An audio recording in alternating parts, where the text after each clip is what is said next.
back to Rockingham, where race number 2 of the weekend for the Raceparts 750 Formula Championship is about to get underway. The cars lining up on the grid.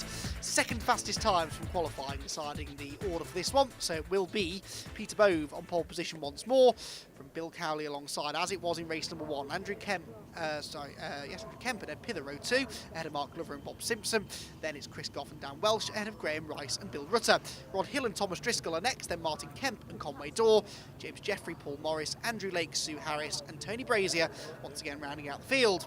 So race 1 was dominated by Ed Pither. Can he do the same thing again? He started third in that one and won it. On board this time around with Bob Simpson, who was an early spinner in the first race. As we get ready, the revs start to rise, the lights go out, away we go, and it needs to be a perfect start once again for Bill Cowley on pole position, and it's not. Peter Bove goes with him this time, but can't quite take the lead away from him. What's going to happen for second place then? Because Pither's now at the inside of the orange machine, and I think he's going to go through into third. So it looks as though it's going to be a more or less a repeat of what happened in race 1, with Cowley and Pither side by side for the lead down towards Dean for the first time. Cowley will be determined not to give the lead up this time around. Remember, these two made contact at this corner on the second lap of race 1, spinning Cowley down to 4th place. He only ever recovered to 3rd, but now here goes Peter Bove, making it 3 wide, almost down towards the right-hander at Yentwood. It will be Cowley that hangs on though. Pither 2nd, Bove 3rd, Simpson 4th, Glover 5th. That was Rod Hill running wide. We're on board with him.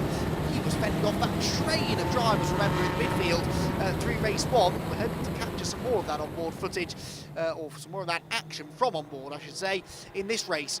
Bob Simpson and Mark Glover there dicing away over 4th place, and Mark Glover looking to the inside, couldn't quite do it. Mark arrived here 2nd place in the championship. He is still 2nd in the championship. The gap has tightened slightly now. He's only 4 points ahead of Ed Pither, and Ed Pither is looking to try and rocket his way right up now, maybe into the championship lead. He could do it in this race, but only really if Bill Cowley has a bit of a nightmare. Glover still can't find a way past Simpson though. He's looking from the right to the left, back to the right again. That's the inside line for Tarzan, and Glover should be able to go through.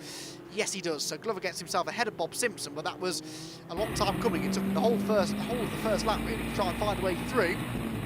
Having started down in 5th, that is the job at hand. He knew he'd have to overtake a few drivers to become competitive in this one. And Mark Glover not really enjoying the sort of competitive form we saw at Brands Hatch, where he had a pair of podium finishes. Mark, of course, looking for his first win of the year, but it seems unlikely that that's going to happen here at Rockingham.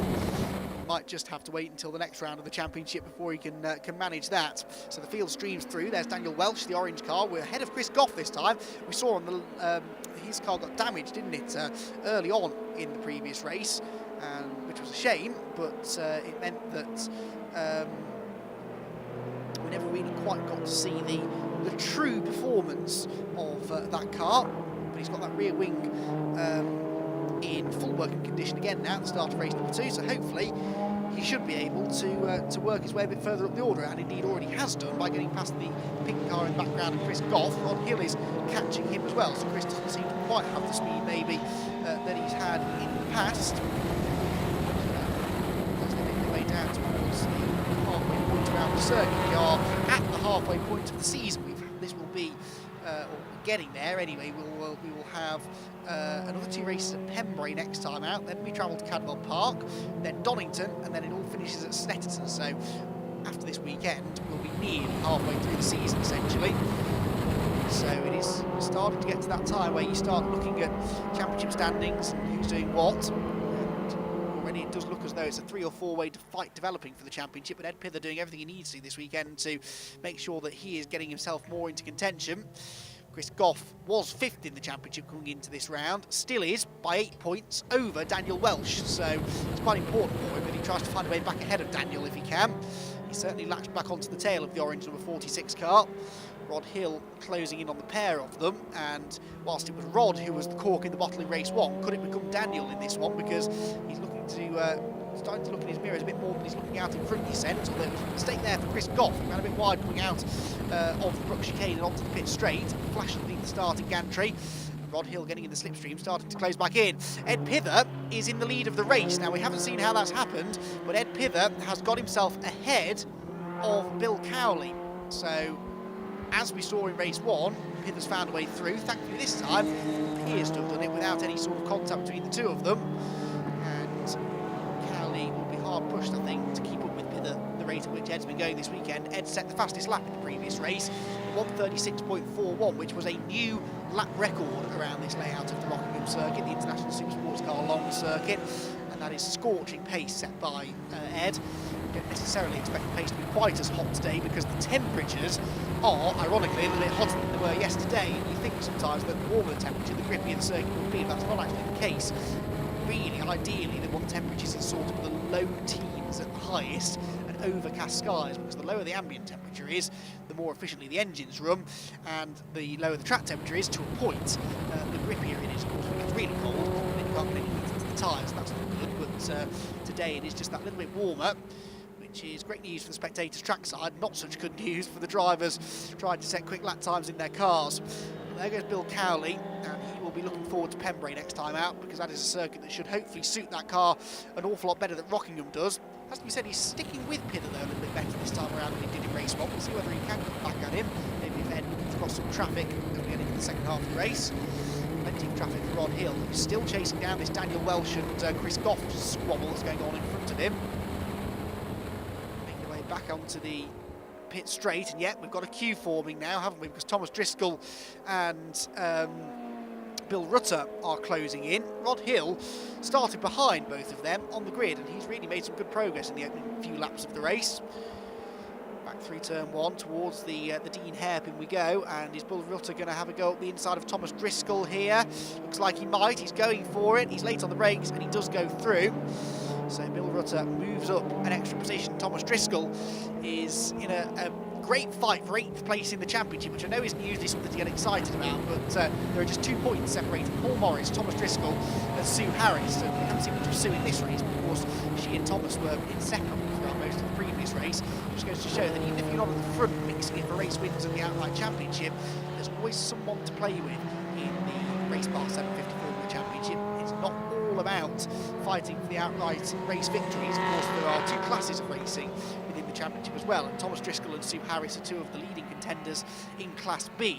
They're also competing for the outright championship as well, as in they score points towards the outright championship, although it's never expected that they would be up there fighting for the championship itself. The Class B cars are not quite at the same performance level as the Class A machines. They are the ones that tend to find their way to the front of the grid. So Chris Goff on the tail of Daniel Welsh. Rod Hill has got Bill Rutter now joining in. Bill Rutter's already really gapped Thomas Driscoll and looks to be going after Rod Hill here. On the brakes in towards the chicane. Dan Welsh there a little bit wide, and so that could compromise his exit speed here onto the pit straight, and Chris Goff is certainly hoping that it will. He's tucking right into the slipstream. Now, what's the straight line speed comparison like between these two? He's only a car length behind as they go underneath the start-finish gantry, but that looks to me like the gap is maybe just being eked out slightly, especially when you consider that the slipstream should be having the opposite effect. That tells you that Dan Welsh's car is not slow in a straight line. He's able just to gap Chris Goff to the extent that he doesn't need to defend too heavily into Dean, although you can see Chris was very late on the brakes there, so Dan did well to hold the middle ground there rather than leave the door wide open. Goff is faster off the corner though, gets himself alongside it towards Yen, but that's the outside line into the right-hander, but it's very easy to run wide there when you go in on the tight defensive line, and then next corner is also a right-hander, but that's not what happens, and Welsh just about manages to hang on to this position. So back through towards the Piff-Paff section, they leap over the hill, interview again at Kirby, where Daniel Welsh is still having to defend the inside line. Chris Goff in one of the more unique looking cars on the grid is looking up the inside here, down towards Graceland's is the CGR2, but he just can't quite make the move stick. Daniel Welsh is good on the brakes. Goff, though, seems to again come off the corner better now. There's an inviting gap up the inside down towards the Tarzan hairpin. Clearly, Chris felt that that was going to be covered, so he went to the outside instead to try and maximise that exit speed off the Tarzan hairpin, which he might just have done. No, still can't get alongside, but he did carry more speed off the corner. What's going to happen down at the Brook chicane? Rod Hill's got a good view of what's going to happen in front of him. Goff is late on the brakes. Welsh at the last second chops across his bows to get to the apex first. And once you get to the apex first at the Brook chicane, there's not much else that the other car can do because it's single file through there. You're not going to be able to run side by side without risking contact. So back across the line we go then. Rod Hill, despite their battling, hasn't really been able to close the gap to those two. And not necessarily that surprising given the fact that Chris and Dan shared the 4th row of the grid together, and Rod Hill was down on row 6 and qualified about 5 seconds slower than them, so he's actually doing quite well just to keep pace with them in the race, but that's often the case. The qualifying pace is not all that indicative of the relative speeds of the cars. Some drivers really don't enjoy qualifying, they're not particularly good at switching it on for one quick lap, maybe they don't even try that hard in qualifying, knowing that as long as they've got a good race setup, they should be able to make progress in the races, even if they don't qualify too well. What we've seen this weekend is that the midfield runners are all so evenly matched that it's not that easy to just pick your way through. So it's God, I thought I was going to have to go up the inside there into Kirby, but it is not that easy these days to work your way through the field in the Raceparts 750 Formula Championship. It never has been though, really. It's always been a competitive series. Ed Pither continues to lead from Bill Cowley, and Mark Glover now in 3rd because we have lost somewhere Peter Bove, and that is not good news for Peter's championship hopes. Peter was already trying to come back from a non-finish at Mallory Park, at Brands Hatch, in the 2nd race, and he's now had another one. So mechanical issues, we believe, have taken Peter Bove out of the equation. That puts him out of a podium position. It means that Mark Glover inherits a podium position, and that might possibly just be enough for him to therefore hang on to 2nd place, because he's now only 2 places behind Ed Pither. Now I think Ed will still get him, but not by much. So the leader's back through, midfield cars back through I should say, the leader's long gone. Rod Hill we're back on board with here, turning his way through the first corner, which as I said is flat out. Most cars, to be honest, will be banking to help you. Side by side in front of him though, and a change of position is there. Oh, big lock up there, and Goff has gone through. That was a back marker actually, I think, that he was trying to get past, and the back marker making it rather more difficult for him than Chris would have liked. Here's a nice battle going on a bit further down the order. Martin Kemp, the number 42 car, who we haven't really seen much of this weekend. And who's that he's battling away with, dropping down towards the Dean Hairpin? It's the number 12 car, which is Conway Dorr. Conway with a wide line in towards the Dean Hairpin, tries to cut back to a late apex, gets alongside, but this is now the outside line, and he's not able, it would seem, to get the switchback manoeuvre on the exit of the corner. That car that Conway Dorr is racing was raced previously in this championship by Anthony Rain from 1993 to 2008. It won the championship, in fact, during that era.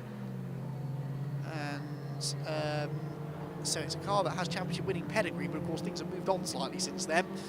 Andrew Lake in behind him, starting down in 17th in this one. We've got side by side in front of him was Conway Dorr. He's up the inside of Martin Kemp, who tries to close the door. He's on the wrong side of the road though, really. That's the dirty side of the road, but it gives him the inside for Tarzan. Andrew Lake wants a piece of this too, and if Conway Dorr gets hung out to dry, Andrew could nip up the inside. No, Conway gets over to defend the line, and wondered where Martin Kemp had gone then. He was taking a very, very agricultural line out of the Tarzan hair, but it's not a quick one though. And so Dorr gets alongside and then slows. Conway Dorr all of a sudden slows going down the school straight, and that looks like a problem. And we may well see that car dive into the pit lane at the end of this lap, because Conway Dorr really lost some ground there to Kemp and Lake, and yeah, he's gone. He's disappeared into the pit lane, so that's a shame for Conway. And the 50-year-old from Cambridge will not reach the end of this race, unfortunately. So that leaves just Lake and Kemp to debate this position now. It is 11th place that they are squabbling over. And Andrew Lake not really close enough there to put Kemp, excuse me, under too much pressure into the Dean hairpin. And so they stay as they were. So back between Yenwood and Chapman Curve they go. We're approaching the end of this race now, and it looks like at the front of the field Ed Pither is going to go and take his second win of the weekend and really make this a perfect trip to the Corby circuit. Back out of Kirby goes this battle between Lake and Kemp in towards Gracelands. Left with Rod Hill, Mystic, who's had a slightly lonelier race this time than he had in race number 1. He sort of broke out of that midfield tussle a bit earlier on.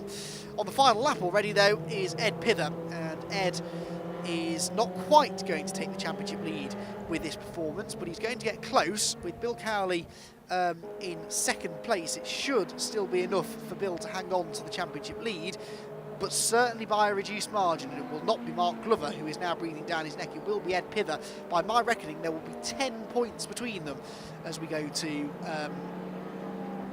Pembrey for our next 2 rounds. Glover should still be third, and I reckon he's only going to be 1 point behind Pither, so Pither will just about move through into second place in the championship with this result. It will be his second win at Rockingham, his 4th of the season so far, and it's the checkered flag once more for Ed Pither, who wins at Rockingham. Bill Cowley will come home in second, but it's an even more distant second place this time than we saw in race number 1. The distance between the top 2, 7.2 seconds in the end, with Glover third and Bob Simpson 4th, Dan Welsh 5th and Rod Hill 6th. Bill Rutter is 7th, ahead of Chris Goff, Thomas Driscoll and Sue Harris rounding out the top 10. Then it's Andrew Lake, Martin Kemp, Paul Morris, James Jeffrey and Tony Brazier. We lost Conway Dorr and Peter Bove, whilst Graham Rice and Andrew Kemp never made the start. Ed, a brace of wins. That one was slightly easier than race 1.